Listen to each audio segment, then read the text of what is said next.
Okay, so like I say, I got one slide here related to Rehoboam that I kind of want to mop up on last week because it is important to kind of think about this and talk about it. This has to do with kind of going all the way back to Solomon. Remember, because of Solomon's sin, God told him, I'm going to take the kingdom away from you, and I'm going to give 10 of the tribes to one of your servants because you've disobeyed me. I told you if you obeyed me, that you disobeyed me, and I'm going to do this during your lifetime. I'm going to do it during the lifetime of your son. That first verse there, 1 Kings 11 and 12, I will certainly tear the kingdom away from you and will give it to your servant. However, I will not do it in your days.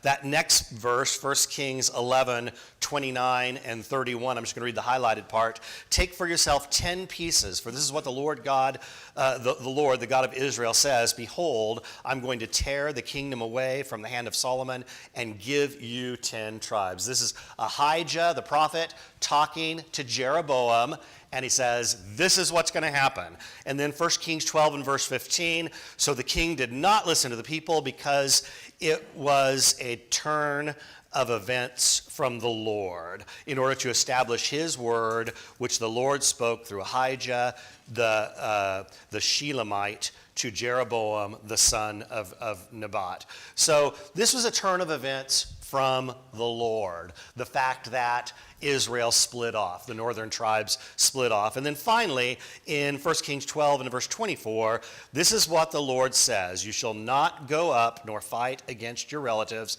the sons of Israel. Return every man to his house, for this thing is from me.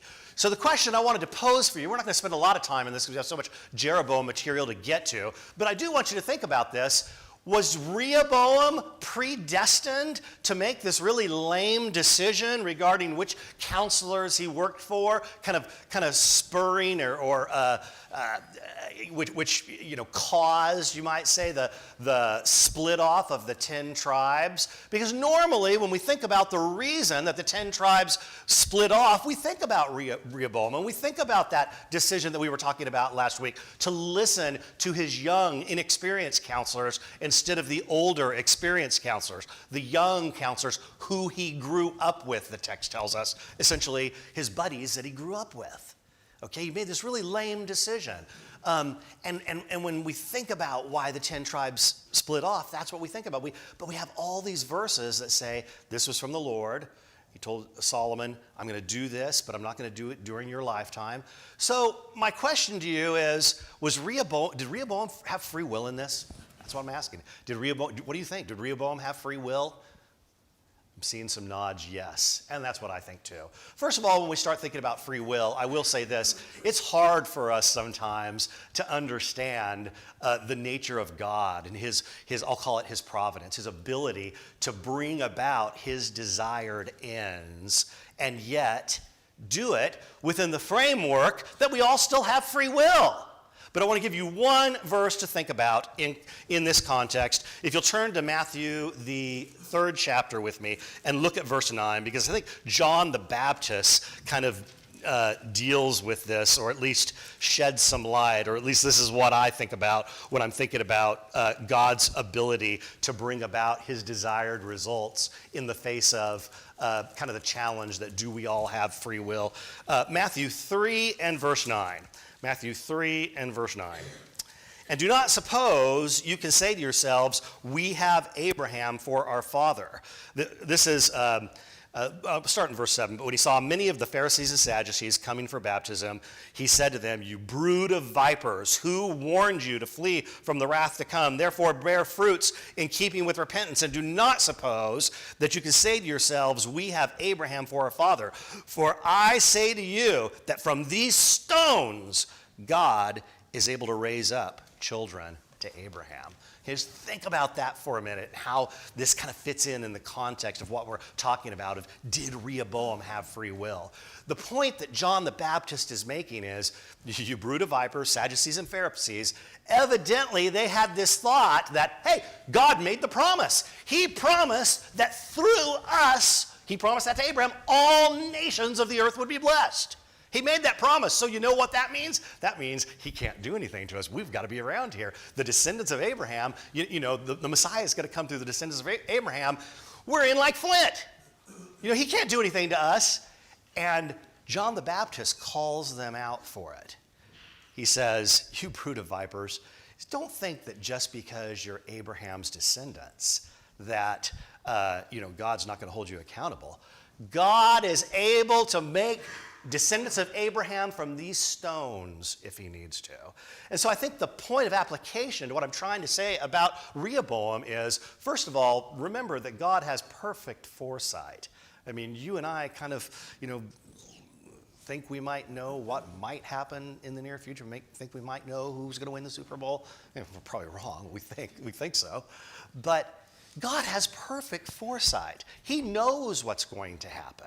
And God is able to look down the path and say, Rehoboam's going to make this, boneheaded decision to listen to the younger counselors instead of the older counselors.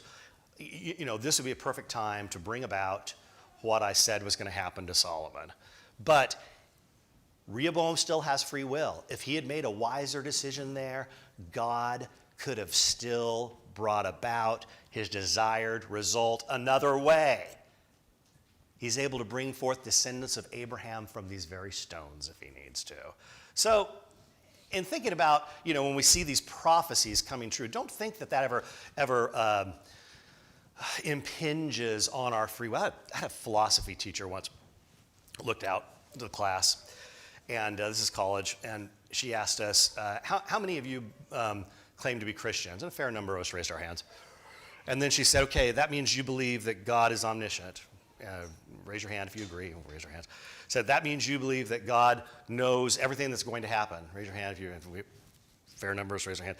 That means God knows, she kept going, whether you're going to go to heaven or hell. And then now you saw some of the hands start kind of falling, and they were challenged a little bit. I raised my hand. Yes, I believe God knows whether I'm going to go to heaven or hell.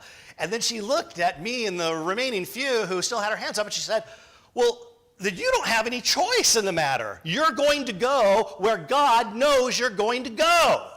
And there's a difference between foreknowledge and causation. If I were to look up on Siri, in my phone that's up here behind me, and tell you what time the sun is going to rise tomorrow, and you got up that early and you looked out and, man, Rob was right. Rob was right to the minute at what time the sun was going to come up. Do you automatically jump to the conclusion that Rob caused the sun to come up just because he had foreknowledge about what time? No, you don't. No, foreknowledge is not the same thing as causation. Yes, ma'am? Just a couple of few things. Abram turned into Abraham because of his belief of what God and his trust in what Good. God said. Uh-huh. And, it says later in Romans it was considered righteousness to him because of that. Good. And it's not that the Lord needed Abram to become Abraham for it to happen, but Yeah. nonetheless, God, desires that we trust and we believe him.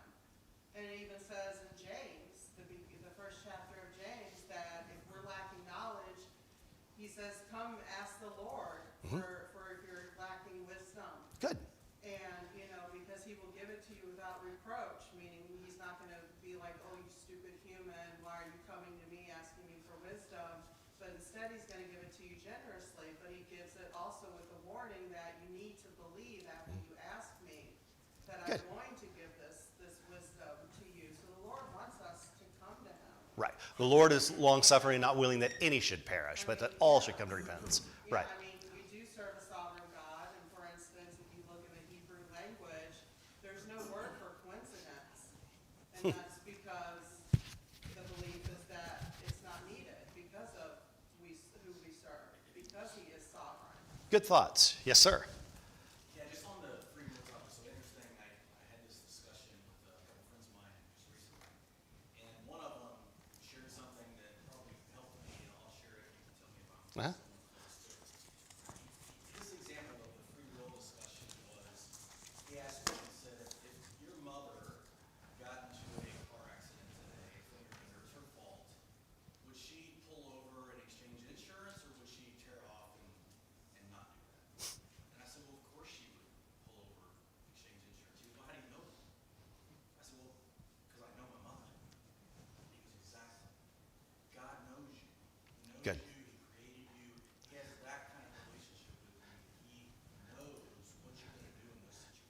Yeah.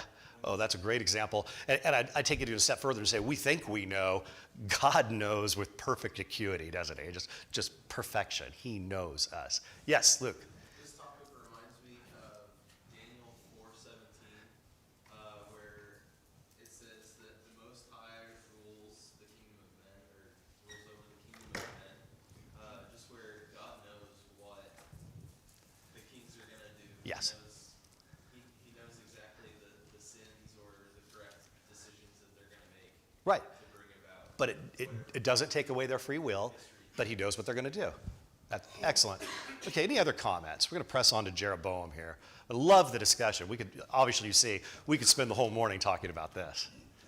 All right, so my next slide I want to talk about a little bit is just a little bit of background for Jeroboam.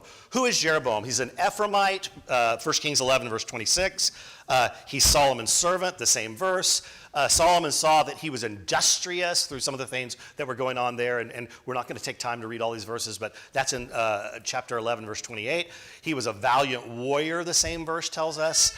And if we skip forward to chapter 14 and verse 20, we see that Solomon reigned for 22 years. Excuse me, Jeroboam reigned for 22 years. But the thing that we want to remember, and the thing that I think everybody does remember about Solomon, is he was a bad king. He was evil. And he set the standard for evil. And we're going to look at that and talk about that just a little bit. He did more evil than all who were before him. Chapter 14 of 1 Kings tells us. Did more evil than everybody who came before him. He became the standard of evil to whom all who came after were compared to. And we're going to look at some of those verses. And again, there's so many that we're not going to take the time to read them all. Nevertheless, we're going to point out those verses. We'll have a bunch of them up on the screen that if you want to take them down, you can. But he became the very standard who all the bad kings of Israel following him were compared to. And that's the thing that we remember about Jeroboam, is how evil he was. Jeroboam's, the first dynasty of Israel, remember this is about 931, and the kingdom has just split, Rehoboam to the south and Jeroboam to the north with the 10 tribes. This is the very first dynasty in Israel, but it's not going to be the only dynasty, is it? There's going to be 9 or 10 dynasties, and that's some of this chaos. We were talking about that in our class on Thursday night. This chaos that reigned in the northern 10 tribes.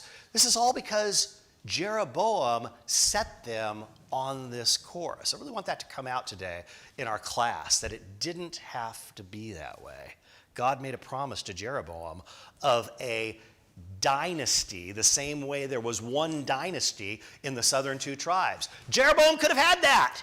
It could have been one dynasty instead of 9.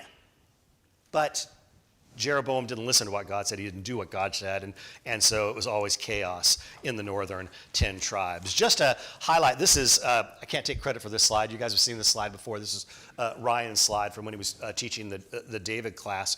But look at all these verses that even after Jeroboam's death bring up the sin of Jeroboam and bring up the destruction that he wrought on Israel through these decisions that we're going to talk about this morning. He's the standard to which all these other kings are compared to.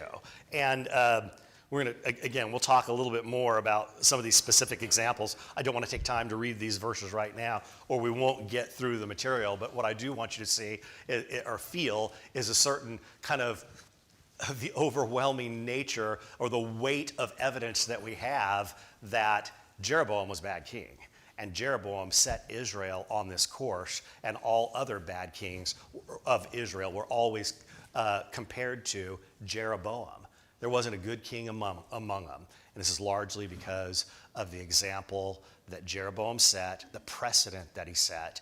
And then we have all these other kings that it said, and he followed in the ways of Jeroboam. Or he did not depart from the ways of Jeroboam. And that's how he became this standard. Interestingly, Jeroboam's name means the people contend. The people contend, which, it's hard not sometimes to look at the definitions of these names and see divine architecture, because remember, Jeroboam became kind of the leader of the rebellion against Rehoboam. We're not going to take time to read all of that, but when Rehoboam made the bad decision to listen to the younger counselors and tell the people, you think my father was bad, well, I'm going to be worse, and I'm going to do all this, and it's going to be even rougher than it was under Dad. Jeroboam became the person that they all turned to and said, okay, if you're going to be that way, you're not going to be our king. We're going to make Jeroboam our king. And he was kind of the leader of this rebellion. And see, the people were contending against Rehoboam. And Jeroboam's name means the people contend. If we have time, we may talk about a couple of other name meanings this morning. So the kingdom split. And we have the northern 10 tribes, and we have the southern 2 tribes. Interestingly, the southern 2 tribes, which is Judah and Benjamin, and as we talked about last week, by about this time, Benjamin had kind of been absorbed by Judah. But look at the land mass. Judah, even though it's only 2 tribes, almost has as much land as Israel does. Some of the cities, while we're here, that I want you to be aware of up here, and I don't know how clear it is, I'm not wearing my glasses, but this is Dan, and this is Bethel. So kind of the northern extremity of the kingdom of Israel, and the southern, at least on the way to Jerusalem, the southern extremity. This is where we're going to talk about Jeroboam setting up idol worship, setting up golden calves, temples with golden calves in them, that the people could worship there instead of going back to Jerusalem like they should have done. Northern part of the kingdom, figuring that everybody, from the north would go up there, and then very strategically in Bethel, because this was on the road to Jerusalem, or one of those. This is kind of the way that people would probably normally go on the way to Jerusalem, and then they'd be redirected and say, no, don't go to Jerusalem. Come here to Bethel. You can just worship here. It's a lot easier. You don't have to go down to Jerusalem. But we're going to see that Jeroboam's motives were not pure in this. And we're going to talk about that here in just a minute. Maybe this is the most important slide, and it's just a slide of reading. I'd like somebody to read this for us. You don't have to read it from the slide. But can somebody read 1 Kings 11, verses 29 through 38. 1 Kings 11, verses 29 through 38. While you're finding that, you'll see it's a little bit of a lengthy read, but it's important. This is when Ahijah comes to Jeroboam and says, Solomon hasn't followed God the way he should have, so God's going to take 10 of the tribes, he's going to give them to you. And within the context of Ahijah revealing this to Jeroboam, He's going to tell Jeroboam, God's making a promise here to you. He's making a promise. Don't blow it. Okay. Somebody read 1 Kings 11, 29 through 38. At that time, when Jeroboam went out of Jerusalem, the prophet Ahijah the Shilonite found him on the road. Now Ahijah had dressed himself in a new garment, and the 2 of them were alone in the open country. Then Ahijah laid hold of the new garment that was on him, and tore it into 12 pieces. And he said to Jeroboam, take for yourself 10 pieces, for thus says the Lord, the God of Israel, behold, I am about to tear the kingdom from the hand of Solomon, and will give you 10 tribes, but he shall have one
Okay.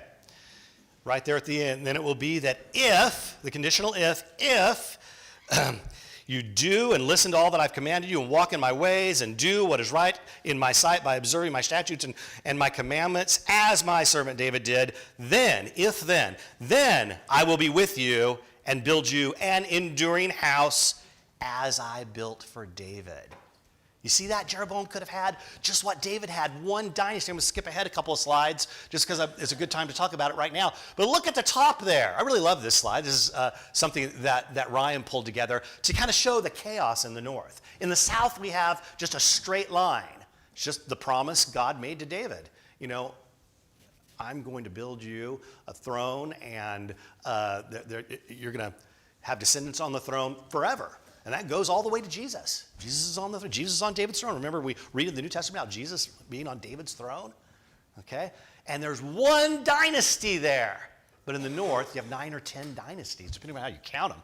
And you just have all of this chaos of, by the way, how do dynastic changes occur?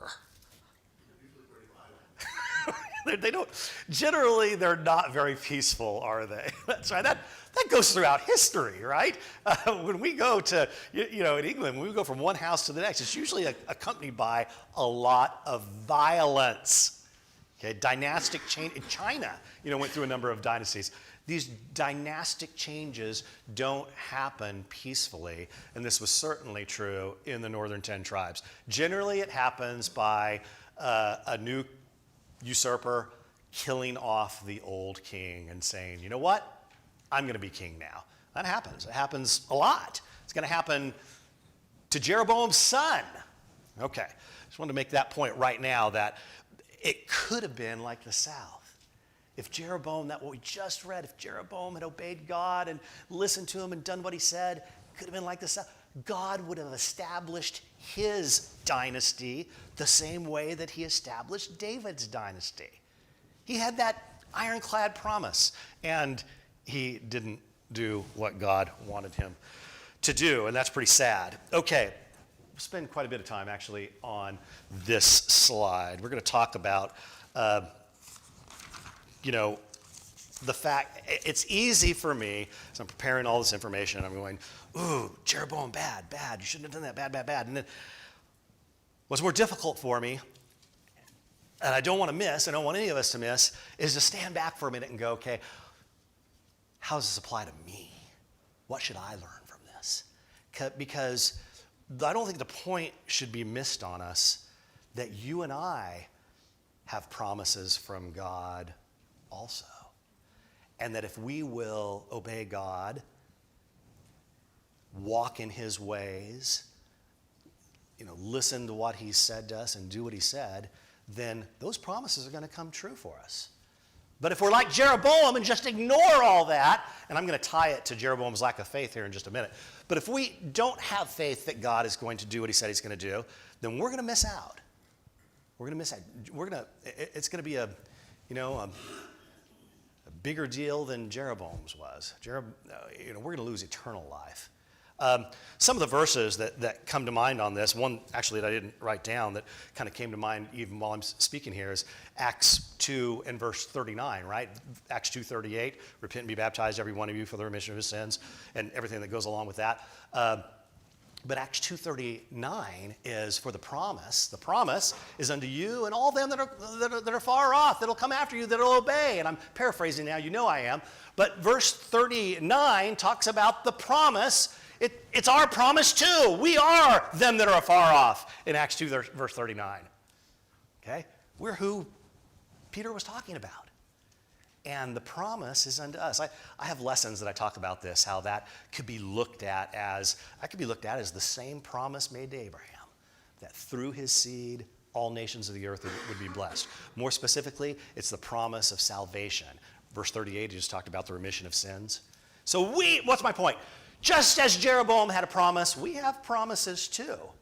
And if we do follow Jeroboam's example and don't continue to walk in God's ways, we're going to blow it the same way that Jeroboam blew it. Okay, let's look at some of these. 2 Timothy 4, verse 6 through 8. Ryan Giesing quoted this on Wednesday night, and it gave me goosebumps, right? 2 Timothy 4 and verse 6 through 8. For I am now ready to be offered, and the time of my departure is at hand. I have fought the good fight. I have finished the course. I have kept the faith. Henceforth there is laid up for me a crown of righteousness, which the Lord, the righteous judge, shall give to me at that day. And not to me only, but all those who love his appearing. We have a promise. Paul had confidence. We can have that confidence that there's a crown of righteousness waiting for us if we'll have the faith to do what God told us to do. Some of these others, let's just, I do want to take the time to read these. Look at the next 4 verses on the slide there and pick one out and read it. Somebody go ahead and read Matthew 24 and verse 13. Somebody else, might be working on Hebrews and Galatians and James. James, which we covered on Wednesday night as well, want to bring out verse 12 of chapter 1. But let's read these because, again, I don't want the point to be lost on us that Jeroboam had a promise and he didn't do what God said. So he didn't get to reap the reward. We have some promises. I just want that point to come home. Somebody go ahead and read Matthew 24 and verse 13 for me. But the one who endures to the end will be saved. Very good. The one who endures.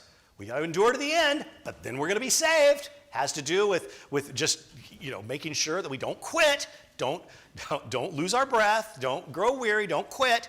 Endure to the end. Okay. How about Hebrews 10 and verse 36?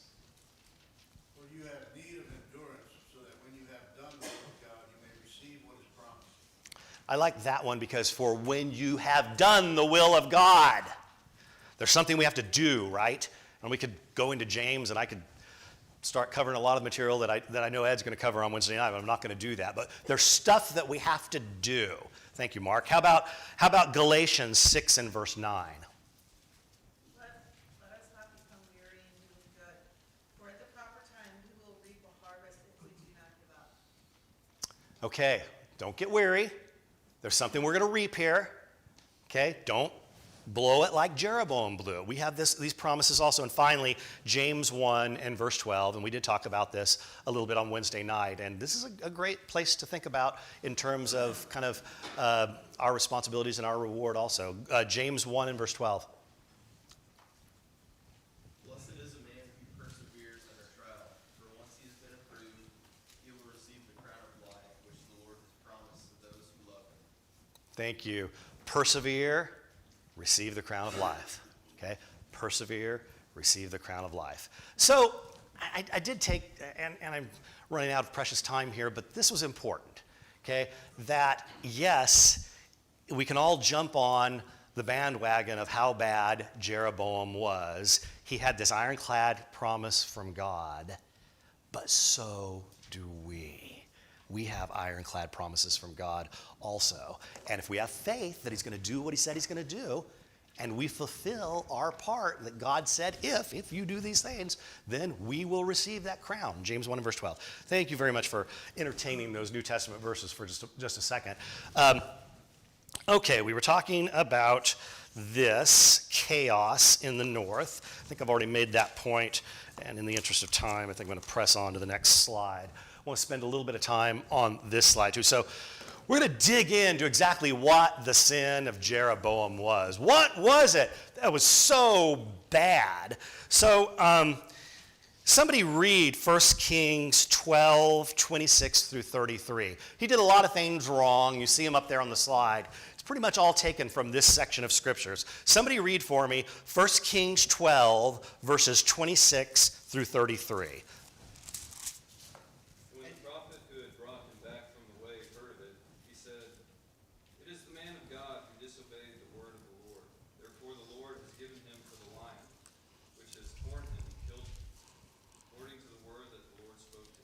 I think you might be, yeah, did I get the wrong reference there? I'm in 13, excuse me. Okay. 1 Kings 12, 26 through 33. And Jeroboam said in his heart, now the kingdom will turn back to the house of David.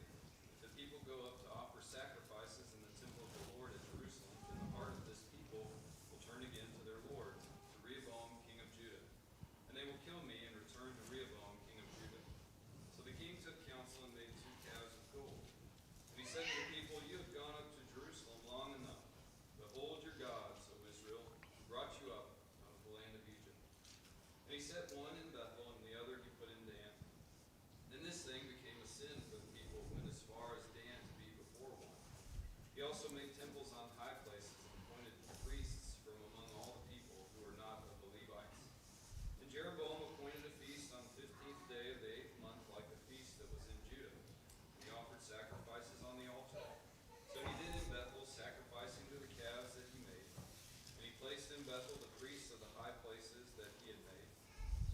went up to the altar that he had made in Bethel on the 15th day in the 8th month, the month that he had devised from his own heart.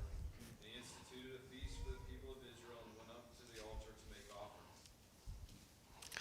Boy, so you want to know what Jeroboam did wrong? What we just read kind of encapsulates it. Interestingly, we don't get a lot of this detail over in 2 Corinthians. In 2 Chronicles. How many times am I going to make that mistake? 2 Chronicles, which also talks about some of the same events, and yet from a little bit of a different perspective. You kind of got to read both to make sure you're getting all the facts we have at our disposal. 2 Chronicles doesn't give us near as much detail about Jeroboam and about this sin of idolatry and everything that went along with it that he's doing. We pretty much get it from this passage right here, verses, 26 through 33. Now, I want to tie everything that Jeroboam did to a lack of faith on his part. Look what I have highlighted up there in verse 26. Jeroboam said in his heart, now the kingdom will return to the house of David. Now, guys, the interesting thing to me here, one of the interesting things, is that we just read about Ahijah giving him this ironclad promise. It's just a page or two before this. We don't really have very much about Jeroboam except kind of how the people made him king and he was kind of leading the rebellion. Very little is said of him between then and now. We have this big section where Ahijah tells him, hey, 10 tribes are going to be given to you. Solomon's not doing what he should be doing. That should have told Jeroboam something right there. Oh, Solomon's not doing what he should be doing, and God is punishing him. He's taking 10 tribes away from him. And Ahijah told Jeroboam, if you obey God and walk in his ways, he's going to establish a dynasty for you, just like he has David. This is like the last big thing that we just read about Jeroboam. And the next big thing that we read about him, he's kind of questioning he's showing a lack of faith in God. He's questioning whether God's going to do what he said he was going to do. He says, now the kingdom's going to go back to the house of David. Well, not if you obey God. If you obey God, he's going to establish a dynasty for you. And then later on what I have highlighted there, and if they go back, then they're going to kill me, which really gets to the heart of his bad motives, right? He's going to take the northern 10 tribes down this path of idolatry that will ultimately lead to Assyrian captivity for the northern 10 tribes. And he's doing it all because of his lack of faith. Oh, my kingdom, I'm going to lose it. Oh, and then they might kill me. That's not what Ahijah said. Ahijah said, if you'll obey God, he'll establish you. He'll give you Israel. You'll be able to reign over what you want to reign. And he didn't believe God, or at least he didn't show me that he believed in God. Okay?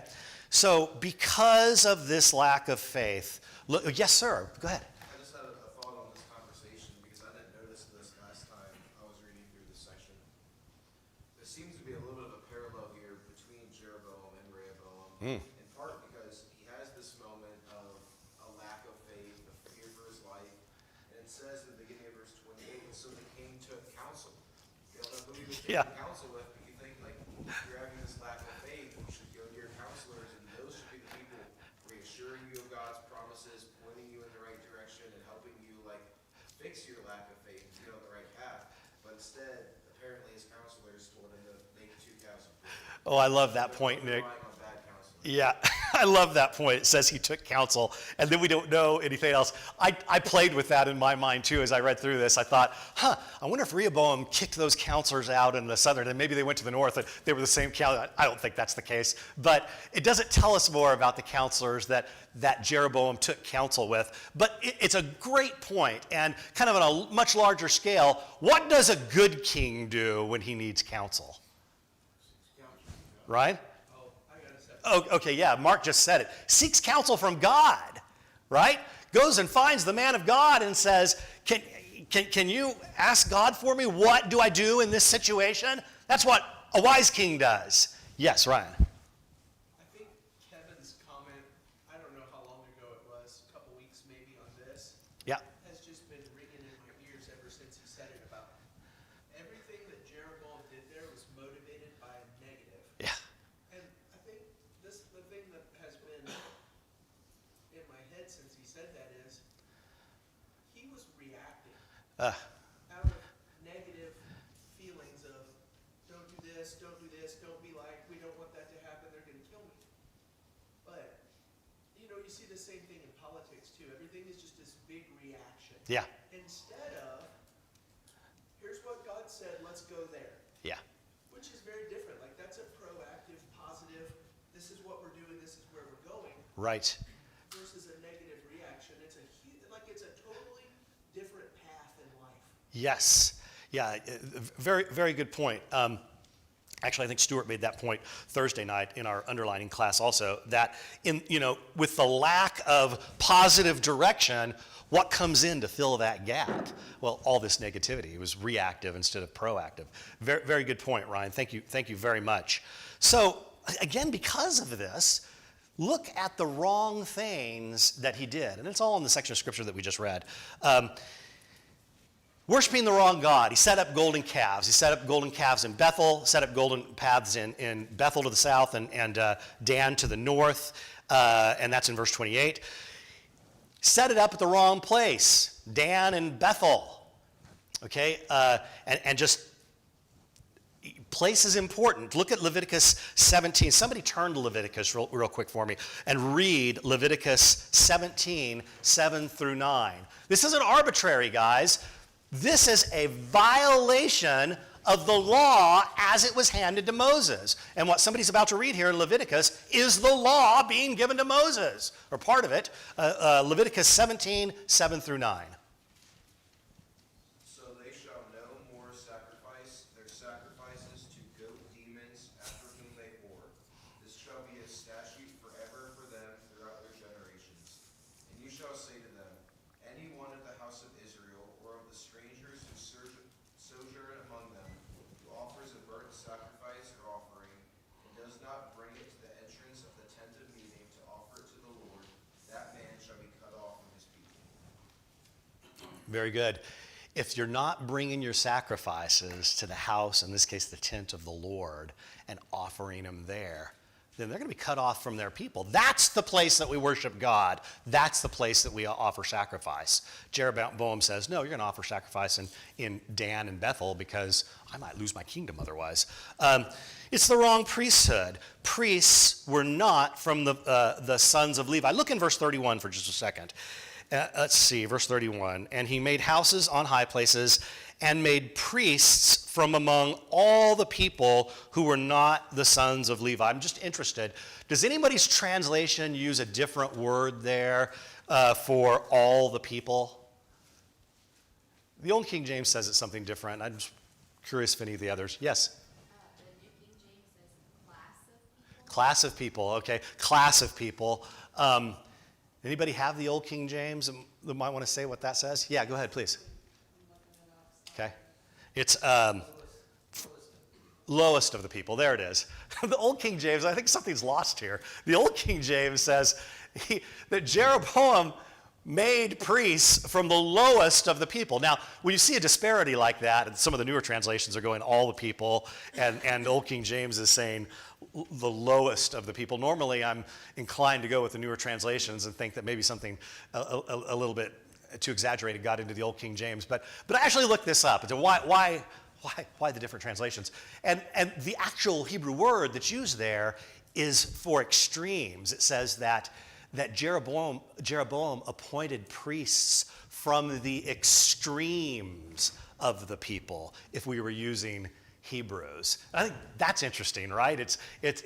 So the Old King James translators got together and said, the extremes of the people. What's trying to be got at? Well, lowest of the people, but maybe the highest of the people too, or across all classes, the New King James says. It's just kind of interesting. Yes, ma'am. I was gonna say, it just made me think of, sounds a little bit like some of the political appointments we've had the last couple of years.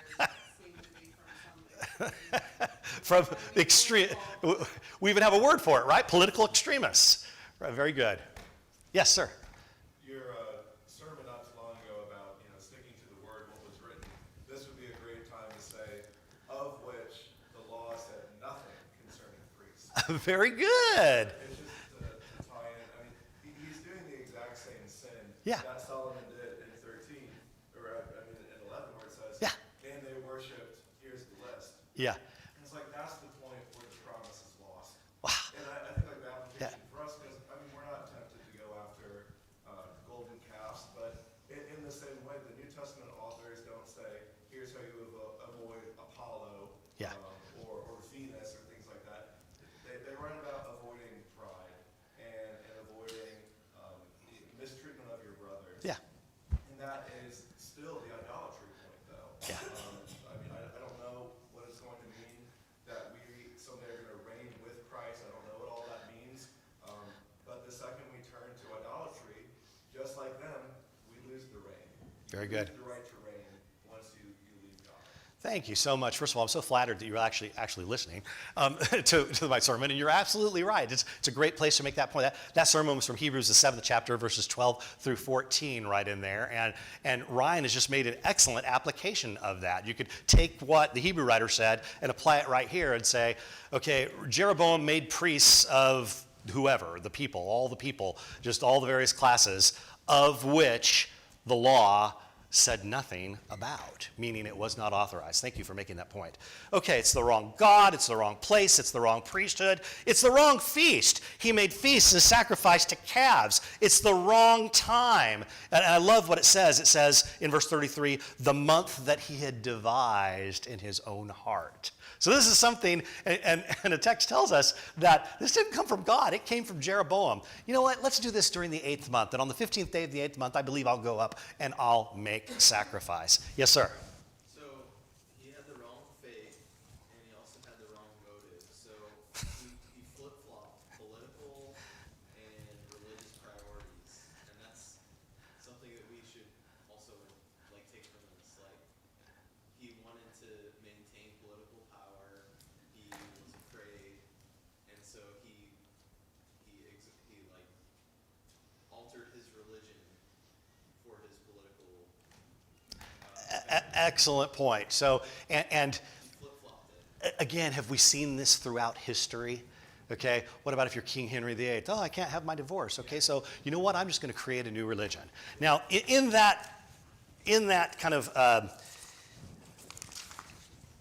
arena, establishing a new religion, it's an interesting discussion if you're going out and researching this. Did Jeroboam establish a new religion, or did he kind of take something that they already knew? They had feasts, they had sacrifices, they had observance days, and did he just kind of change it a little bit and say, you know what, let's add a couple of golden calves and call it good? There's just a lot of discussion on that that we could talk about. And I want to go on. Well, it's 9:45. We are not done talking about Jeroboam. Yes, sir, Mark. I just wanted to comment to everybody, we're already over 130 folks, so there's still more people that are gonna be coming in. Would you please move to the front, or please sit and try to leave some room for our visitors that are coming in. Thank you very much, and I've got some more points I want to make about Jeroboam next week. Appreciate all the comments, and this is just a really good discussion. Thank you very much.